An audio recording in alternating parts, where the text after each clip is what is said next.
ছাত্ৰ ছাত্ৰীসকল দশম শ্ৰেণীৰ উচ্চ পৰ্যায়ৰ আমি তৃতীয়টো অধ্যায় চেপ্টাৰ 3 তাৰ মানে অখণ্ড সংখ্যাৰ পাটিগণিত পঢ়ি আছিলোঁ। তাৰে আজি ষষ্ঠ পাৰ্ট 6 আমি পঢ়িছিলোঁ ভাগকলনৰ উপপাদ্য। আজি পঢ়িম সেই ভাগকলনৰ উপপাদ্যৰে এটা সাধাৰণ ৰূপ বুলি ক'ব পাৰি। ভাগকলনৰ সাধাৰণ ৰূপ।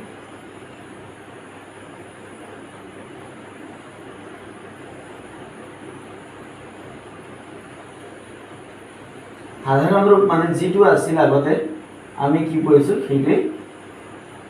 তাকে আকৌ অলপ বেছি জেনেৰেলাইজ কৰি তাৰ সাধাৰণ ৰূপ দিয়া হৈছে। ভাগকলনৰ সাধাৰণ ৰূপ এইটো।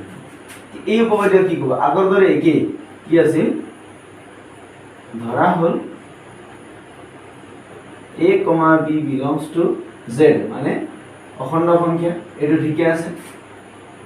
আৰু ইয়াত ধৰিব লাগিব আমি কি b is greater than 0 বুলি ধৰিছিল তাত। কিন্তু ইয়াত কি হ'ব এতিয়া b is greater than 0 নহয়, ইয়াত আহিব এতিয়া b is not equal to 0। তেন্তে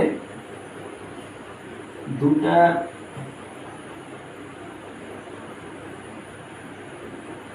অদ্বিতীয় অখণ্ড সংখ্যা q আৰু r পোৱা যায় যাতে a equal to bq plus r 0 is less than equal to r is less than এই তোমালোকে বুজিব পাৰা ইয়াত নতুন কথা কি আহিল। ইয়াত নতুন কথা এইটোৱে আহিল যে আগৰ উপপাদ্যটোত উপপাদ্য 1 ভাগকলনৰ উপপাদ্য তাত আছিল যে b is greater than 0 লৈছিলোঁ আমি। তাৰ মানে b ৰ মান একতকৈ শূন্যতকৈ ডাঙৰ লৈছিলোঁ আমি 1 2 3 4 5 6 7 8 সেইবিলাক লৈছিলোঁ। কিন্তু ইয়াত কি লৈছোঁ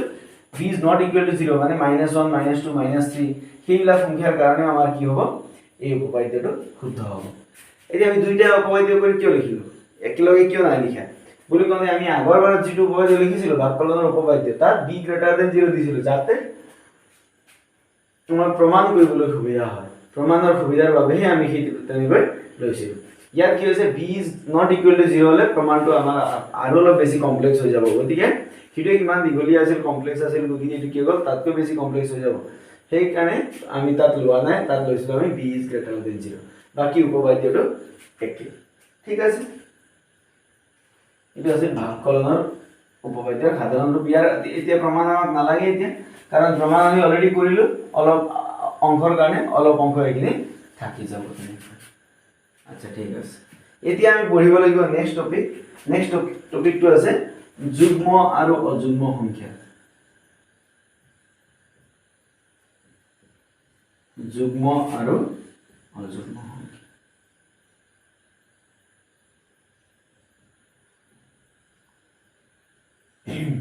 যুগ্ম আৰু অযুগ্ম সংখ্যা। এতিয়া যুগ্ম আৰু অযুগ্ম সংখ্যা কেনেকৈ পাম এইটো একেবাৰে আমাৰ সহজ কথা। আমি জানো যুগ্ম সংখ্যা কাক বোলে 2ৰে হৰণ যোৱা সংখ্যাবোৰক যুগ্ম সংখ্যা বোলে আৰু 2ৰে হৰণ নোযোৱা তাৰমানে 2ৰে হৰণ কৰিলে ভাগশেষ থাকি যোৱা সংখ্যাবোৰক অযুগ্ম সংখ্যা বোলে। আমি সেইটোৱে ভাগকলনৰ উপপাদ্যৰ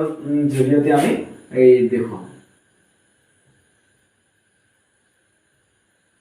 ভাগকলনৰ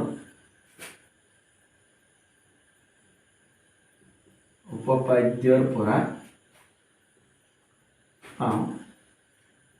ভাগকলনৰ উপপাদ্যৰ পৰা পাওঁ কি আছিল a, b belongs to z মানে a, b belongs to z আৰু b greater than 0 হলে দুটা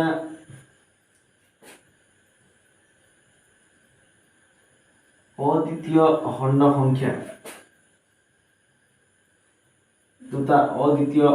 সংখ্যা q আৰু r পোৱা যায়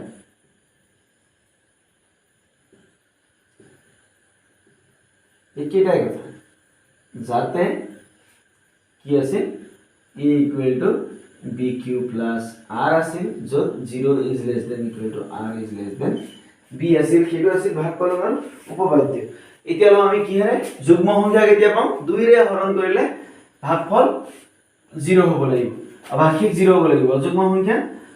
এই 2 ৰে হৰণ তাৰ মানে হৰণ ইয়াত কি ৰে কৰিছো বি ৰে কৰিছো গতিকে আমি কি কৰিম যদি b = 2 হয় যদি কি হৈ গল b = 2 হয় তেতিয়া কি হ'ব এতেকে a = twice q plus r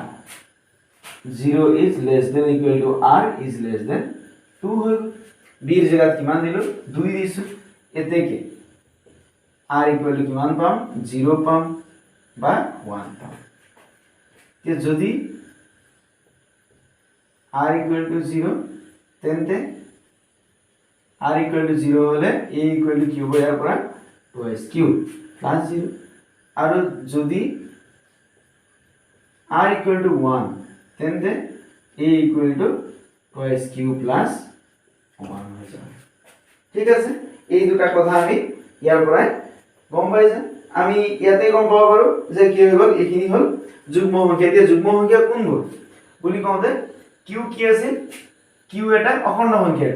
q এটা অখণ্ড সংখ্যা গতিকে ইয়াৰ পৰা আমি কি পাম যুগ্ম সংখ্যা পাম তেন্তে ইকুয়াল টু q অর্থাৎ a ইকুয়াল টু কি পালো q এর মান 1 পাতা কিমান হ'ব 2 গুণ 2 হৈ গল q এর মান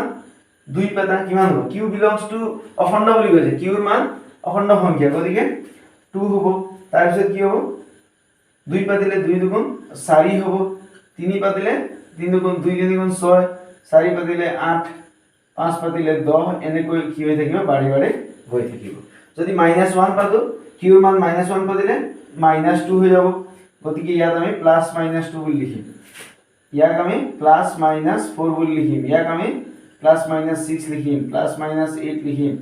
+-10 লিখিম এনেকৈ আমাৰ কি হৈ থাকিব এইবোৰ হল কি সংখ্যা যুগ্ম সংখ্যা কাৰণ যুগ্ম সংখ্যাৰ ডেফিনিশন কি আছে যে 2 ৰে হৰণ যোৱা সংখ্যাবোৰক যুগ্ম সংখ্যা বলে 2 ৰে হৰণ কৰিছে এইবিলাক সংখ্যা গতিকে এইবিলাক হল যুগ্ম সংখ্যা আৰু ইয়াত কি হৈ গল এইটো অর্থাৎ ইয়াত কি হল a ইকুয়াল টু এতিয়া ইয়াত কি পাতা 1 পাতা q এর মান 1 পাতিলে কি হ'ব 2 গুণ 2 2 1 3 হৈ গল 0 পাতা 0 পাতিলে কি হ'ব 2 0 গুণ 0 0 1 প্ৰথমতে 1 আহে তাৰ পিছত 3 আহে নেক্সট আহিব এনেকৈ 2 পাতিলে 2 গুণ 4 1 5 হৈ গল বা 3 পাতিলে 3 গুণ 6 1 7 হৈ গল এনেকৈ কি হৈ থাকিব বাঢ়ি বাঢ়ি গৈ থাকিব প্লাস মাইনাস দিয়া প্লাস মাইনাস দিয়া প্লাস মাইনাস দিয়া প্লাস মাইনাস দিয়া এনেকৈ কি হৈ গল এতেকে এইবোৰ কি সংখ্যা অযুগ্ম সংখ্যা কাৰণ ভাগশেষ কিমান আছে 1 আছে তো কি যুগ্ম আৰু অযুগ্ম সংখ্যাৰ কনসেপ্ট কিটোৱে হল আচ্ছা এতিয়া যুগ্ম সংখ্যা কাক বুলি কওঁতে কি লিখিবা a = twice q যত q এটা অখণ্ড সংখ্যা আকাৰৰ সংখ্যা এনে আকাৰৰ সংখ্যাবোৰক যুগ্ম সংখ্যা বোলে a = twice q + 1 যত q belongs to z এনে আকাৰৰ সংখ্যাবোৰক অযুগ্ম সংখ্যা বোলে আমাৰ যুগ্ম আৰু অযুগ্ম সংখ্যাৰ কথাটো হেইটোই এতিয়া আমি এনেকুৱা কেইটামান প্ৰশ্ন কৰিম যিবোৰ তোমালোকে জেনাৰেল ম্যাথমেটিক্সত অলৰেডি পাই আহিছা কি ইয়াত কি দিয়া আছে তেনেকুৱা এটা প্ৰশ্ন দেখুৱা যে যিকোনো অখণ্ড সংখ্যাৰ বৰ্গক 4m বা 4m + 1 ৰ ওপৰত লিখিব পাৰি যিকোনো অখণ্ড সংখ্যা যুগ্ম অযুগ্মৰ কথা কোৱা নাই গতিকে এইটো কি হ'ব জেনাৰেল ম্যাথছত পাইছে যিকোনো অখণ্ড সংখ্যাৰ বৰ্গ হলে কিমান হ'ব বলে 4 হৈ যাব তাৰ মানে আসল সংখ্যাটো কি আছিল 2 আছিল 2 বৰ্গ কৰিলে আমি কি পাইছো 4 পাইছো গতিকে আমি কি লিখিম a আৰু b বিৰ ওপৰত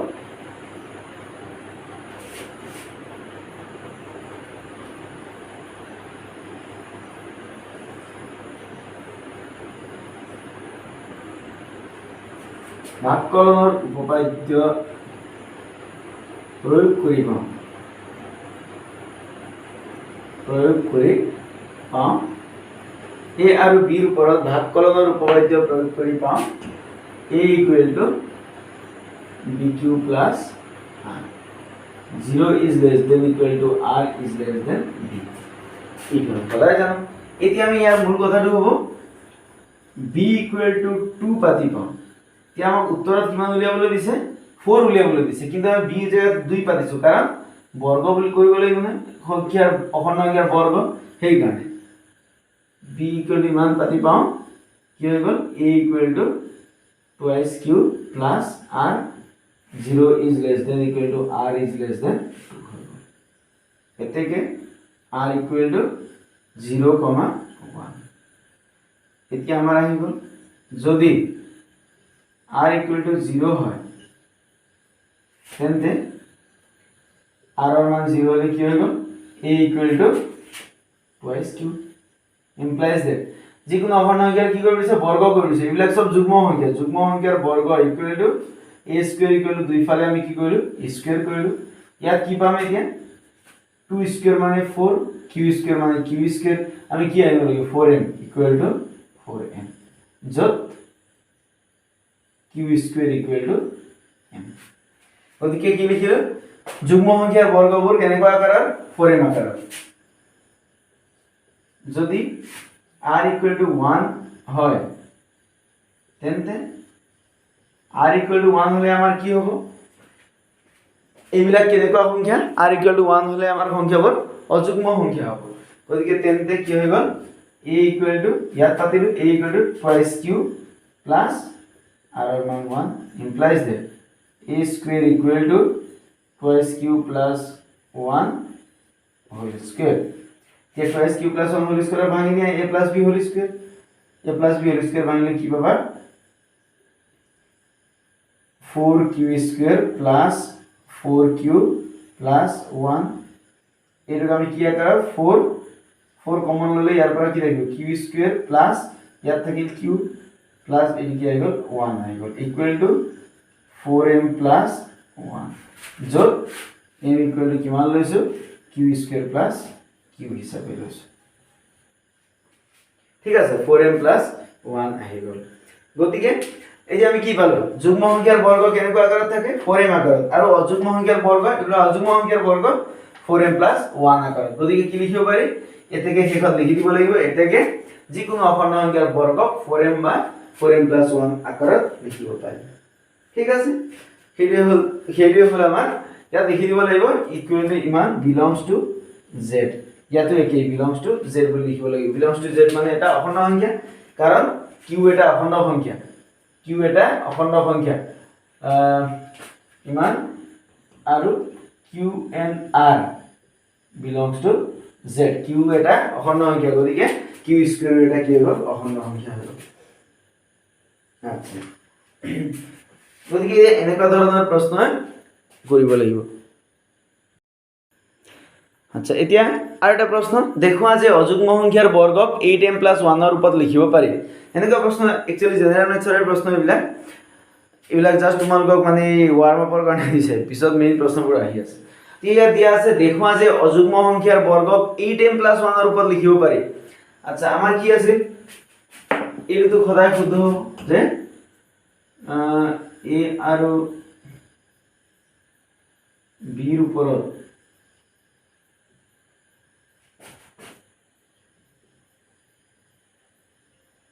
ভাগকলনৰ উপপাদ্য প্ৰয়োগ কৰি পাওঁ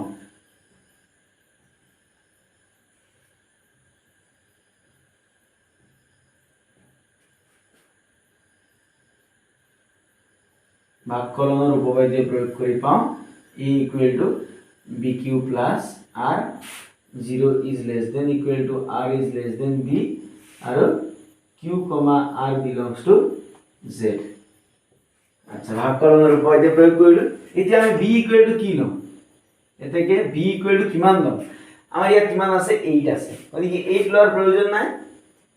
b equal to অযুগ্ম সংখ্যা বুলি কৈছে গতিকে যদি 2 লম বর্গ বুলি কৈছে 2 ললে 2 স্কয়ার মানে কিমান হ'ব 4 আহিব 8 তো নাহে গতিকে 8 আনিবৰ কাৰণে আমি কি লব লাগিব ইয়াত 3 ললে নাহে কাৰণ 3 ললে 3 স্কয়ার মানে 9 আহিব কিবা বেলেগ আহিব অযুগ্ম সংখ্যা আহিব গতিকে b equal to 4 লব লাগিব 4 ললে কি হ'ব 4 স্কয়ার মানে 16 এর আধা at least কিমান আহিব 8 আহিব মুঠতে 8 আর কিবা এটা আশা আছে সেই কাৰণে আমি b equal to কিমান লৈছো 4 লৈছো b equal to 4 পাতি পাওঁ b equal to 4 পাতি পাওঁ a equal to 4q plus r 0 is less than equal to r is less than 4 এতেকে r equal to ইয়াত মাজত পড়িলে কি পড়িল 0 1 2 3 পড়িল এতিয়া কি হৈ গল যদি r equal to 0, 2 তেন্তে a এটা যুগ্ম সংখ্যা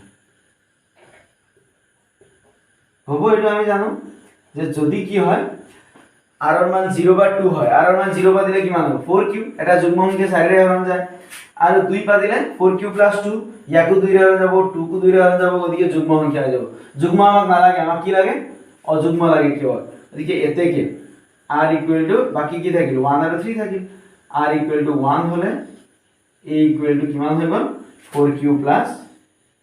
1 হয়ে গেল ইয়া স্কয়ার করা বর্গ বলি খুদিছে যে a = 4q + 1 হোল স্কয়ার এতে ইয়া ভাঙি দিয়া 4q মানে 16q² + 2 4 * 8 8q + 1 ইকুয়াল টু এটা কি কমন আহিব দুইটাৰ পৰা 8 কমন আহিব 8 কমন আহিলে কি হৈ গল ইয়া 2q² 8q কমন আহিব কিবা আমাক নালাগে ইয়াত না উলিয়াব নালাগে যে গতিকে ইয়াৰ পৰা কি কমন আহিল 8 কমন আহিলে টুৱাইস q² 2q² প্লাস ইয়াৰ পৰা 8 কমন গলে প্লাস q থাকিল প্লাস 1 শেষৰ পৰা আহি গল হৈছে গতিকে ইকুৱেল টু কি লিখিব পাৰি ইয়াৰ মান কি লিখিলো আমি ইকুৱেল টু 8m + 1 8m এই গুটেটো মানে m + 1 লিখিলো ইয়াত লিখিব লাগিব যত m = 2q² + q belongs to z করে লিখি দিব লাগিব আচ্ছা এতে কি r = 3 হলে r = 3 হলে কি হয়ে গেল a =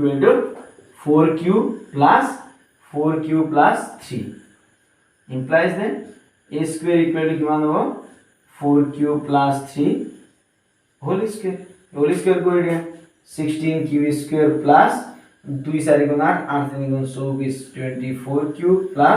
3 3 * 9 হবে এতিয়া প্রথমতে 9 ভাঙি লওয়া কারণ 4 8m + 1 উলিয়াব লাগিব যে গতিকে 16q² + 24q +